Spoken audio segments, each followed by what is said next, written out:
Welcome everyone, this is your host Abraham L. Jaguar, a professional game master. First of all, this channel is proudly sponsored by Detri Studios, the publishers and developers of Dames of Asstoria, a tabletop role-playing game where you play as monster girls, experiencing high adventure in a world that doesn't fully accept them. They have recently released Daughters of Lamb. This is a pay what you want tabletop RPG, where you get to play as cybernetic nuns with guns, looking for the missing pieces of their AI god. You will find it in their website. The link will be in the description and in the pinned comment. This channel is also proudly sponsored by the Red Room Publishing. Please check out their store for exclusive tabletop RPG products. They have recently released Savage Swords. This is a Conan-inspired tabletop RPG, where you get to explore ancient civilizations and confront forgotten nightmares. You will find it in the description and in the pinned comment as well. Tonight, I am presenting to you a very useful product. It's the second edition of a much beloved product in solo tabletop RPGs, but it can also easily be employed running your game with your regular group of players, or if you are a storyteller or a story writer, which is separate from playing a role. Do not confuse that. You can also use this. So there is double value if you play a tabletop RPG storytelling hybrid game such as Raven or Children of the Fall or Hardy Boys or Steambuild Riders. This is the deck for you if you want double value. So I present to you the GameMaster's Apprentice deck 2nd edition. A lot of you have heard my opinion on the 1st edition. You know that I think it is amazing. And this is the 2nd edition.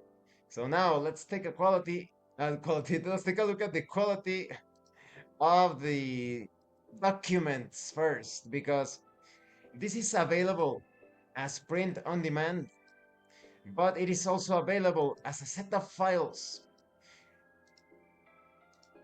You will find it in DriveThruRPG. The set of files include low ink versions, that is black and white versions of the document of the cards, so that you can save some money on ink. But you also have the brownish wooden texture. You have two sizes, the letter size and the A4 size. You also have instructions on how to use these cards, as well as an adventure guide to use these cards for Cyberpunk. You also have files for your virtual tabletop of preference. And you have details on the updates to this particular edition. Everything is well written, organized, and explained. So overall, the quality is superb. Flawless, I would say. Now, let's take a closer look at the cards. Thanks to the well-written instructions, it's very easy for you to understand how to use these cards. They serve as inspiration for game masters, storytellers, and solo gamers, or even co-op gamers. If you're playing with, you have your friends, and you don't want, nobody wants to be the game master in a particular session, this deck has you covered. You have guidelines here, but it's very easy for you to adapt the use of these cards to whatever system, whatever style. You draw one of these 60 cards that are double-sided, so that's twice the results for each card, and you come up with interpretations. So let's break down the cards. First, in number 1, we have the difficulty generator.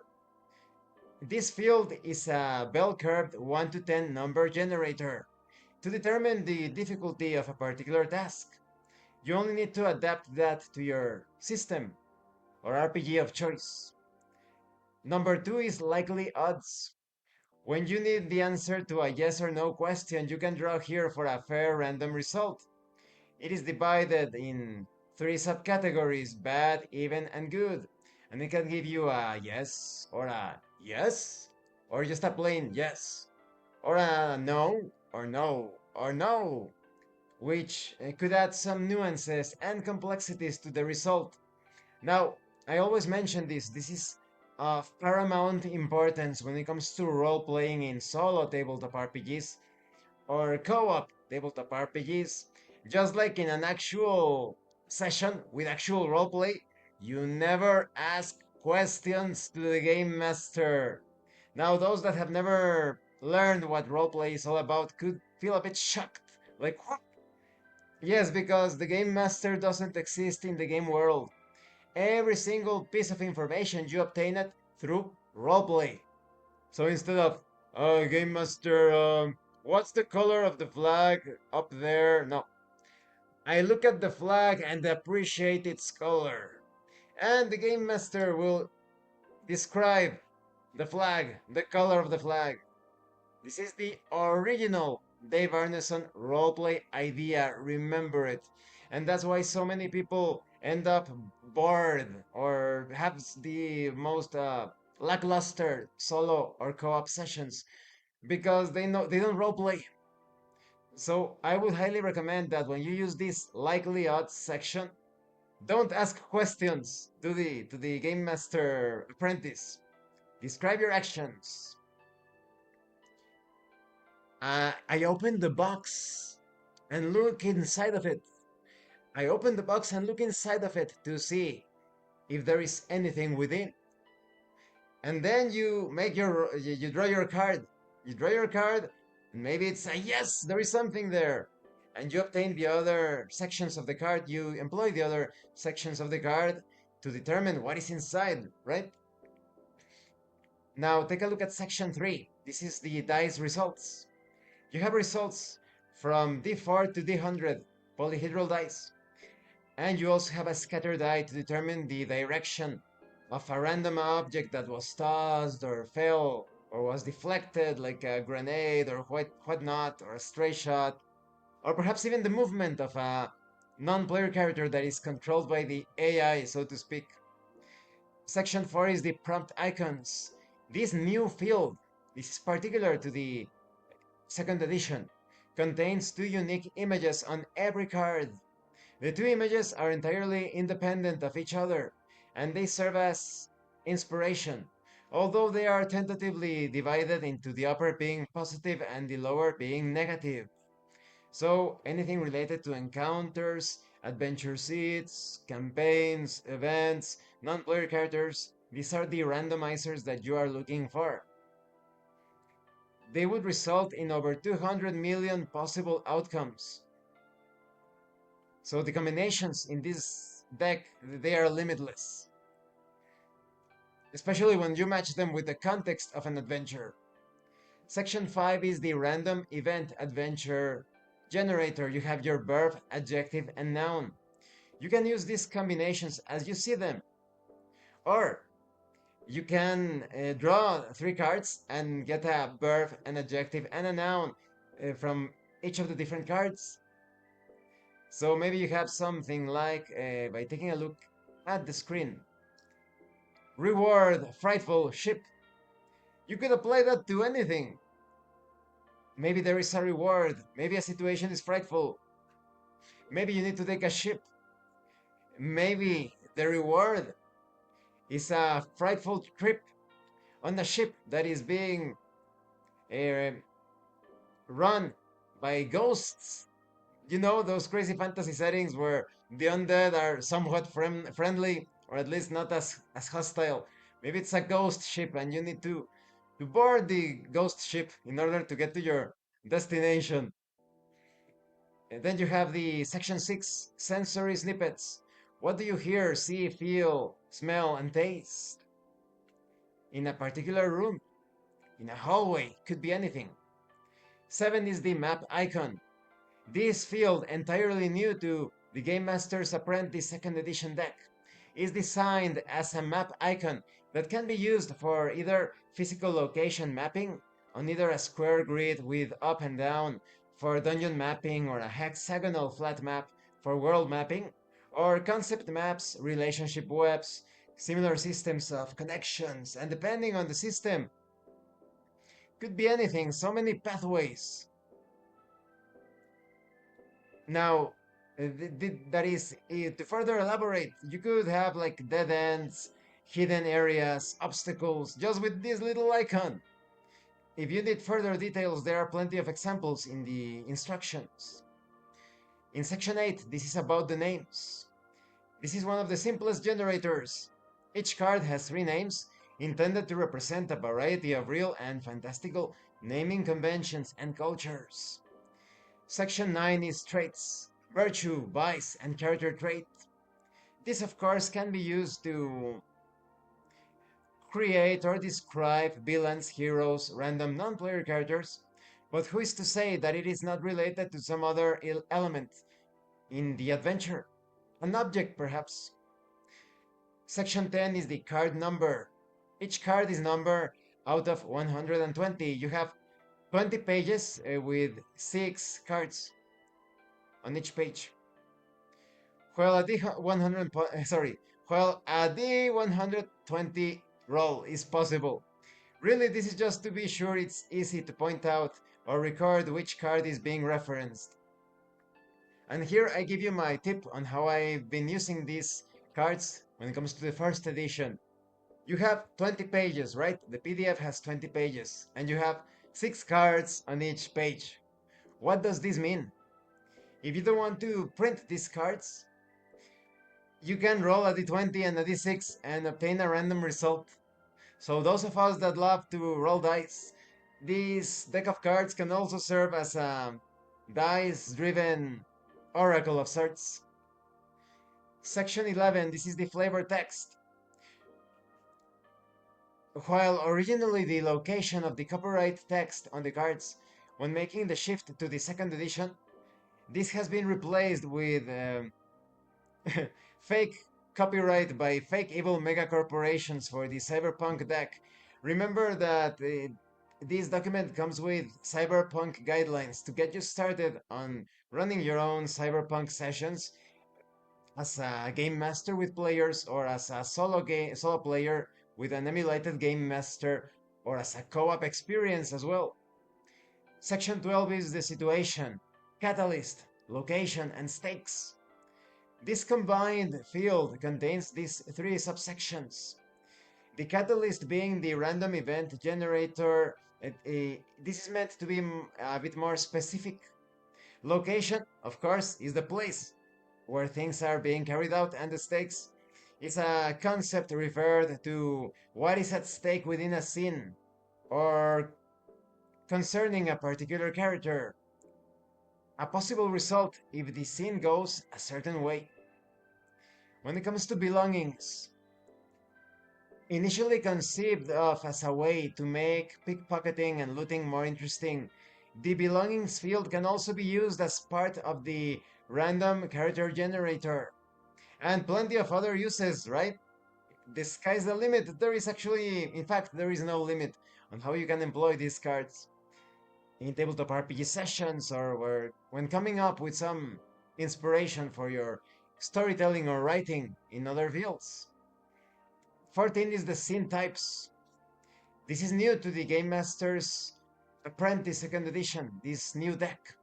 This is designed to suggest broad categories of scenes that might occur in a game or story. In the base deck, they are focused primarily on scene types that could fit in across various genres. But each genre deck will have them tweaked to emphasize the tropes and trappings of the specific situations that occur.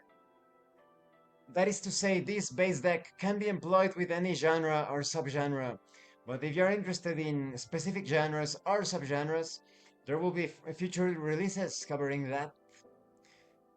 So you have guidelines apart from that on how to use the cards for genre, tone, primary systems, the yes or no results, creating non-player characters, all of that, random events, stories, it's... You can even run non-player characters. You can decide the actions that the non-player characters take by drawing cards and coming up with those approaches, conducts, replies. This is truly a complete engine, and all of the information on how to use it is here. Now, concerning the Cyberpunk guide, this is supposed to be a taste of things to come. It is quite practical to use with the base deck, but it is like a taste of things to come with the cyberpunk specific or science fiction specific deck. I don't know if it's going to be handled as a subgenre or a genre. You even have some random results, like you are compelled to by a debt, oath, duty, or sense of obligation or secret guilt. Or maybe there is a fight. Maybe you lose a weapon. Maybe you befriend someone or you identify something. You even have details on augmentations for cyberpunk. So that is great. That is incredible that that is also included here. So overall, what do I think about this second edition of the Game Master's Apprentice deck? Some could be thinking, is it worth it to get this if you already have the first edition? And it is only if you like. Oh no, I really want to save money on the hobby. I don't want my hobby budget to be too compromised. I would say that it is worth it to get the second edition.